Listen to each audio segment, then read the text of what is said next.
5 seconds to go.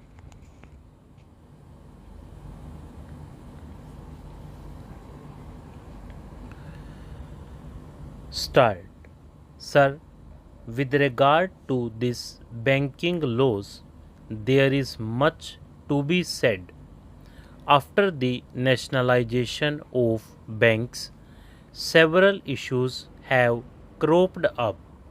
Here, the government proposes certain amendments, out of which some are necessary, but I would like to draw the attention of the Honorable Minister to the Banking Laws Bill 70 of 1983, in which there is a proposal for prohibition of the acceptance of deposits by unincorporated bodies. About this, I would like to stress this point because society has its structure in this country. There are certain money lenders who are rendering some service to the people. Your branches have not reached there. That entire structure or infrastructure, whatever you name it, is not there. Because of that, Saraf associations have made representation to the government on the way in which you are stopping this thing. If we say you can collect deposits from 10 people only, then this entire thing will come to a standstill. Your other amendments I support, but as far as this thing is concerned, I would like the government to think. The basic objective, which is difficult to understand and much less to appreciate, of this underlying objective behind the introduction of the bill, and more particularly the amendment mentioned above, which is likely to have a far reaching effect on various sectors of the economy. If the government is determined to protect and promote the interest of the depositors or root out malpractices on the part of certain elements in the informal credit market, then there are various ways and means by which these aims could be achieved. It is apprehended that such a drastic measure will result in squeezing the source of credit in the informal credit market, which will not only paralyze the normal course of conduct of business in the urban and rural areas, but also provide wide scope for unhealthy and undesirable practice, a situation which can hardly be viewed with calm. We humbly feel that rigorous restrictions on acceptance of deposits by the unincorporated bodies has also draconian measures to control them would only cause serious damage to the economy, resulting in hardship to millions of people without any commensurate benefit to anybody. Now, sir, this is the representation that they have made. Since all the branches of Our nationalized banks have not reached the rural areas. In the far flung areas, what would happen to those people?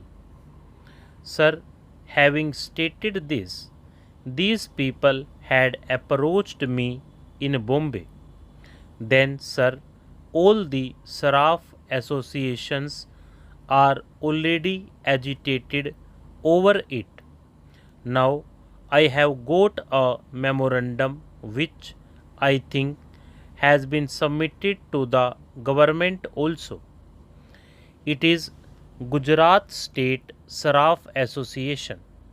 Likewise, that agitation has spread everywhere, and there is an apprehension that if the government goes on with this provision, then the entire transactions which are being carried on smoothly at places where no banking facility is available will come to a stop and stand still, and the rural people and the lower middle class people will be very much affected. Now, they have stated the reason why it is an unjustified move and what is the magnitude of the problem. There are certain implications on vital sectors. The move will be an obstruction to informal credit structure. It will be a death blow to distributive trade. It will have a detrimental effect on rural sector. Then it has been mentioned that it will have a crippling impact on indigenous banking. It will aggravate unemployment. There are certain drastic penal provisions about which also they have stated. They have mentioned about the erosion of moral values also. Well, sir, we may keep it aside. We all should be very much concerned with the moral values also. Now, it has a far reaching impact. They have stated all this in their memorandum. I would only like to highlight one or two main points.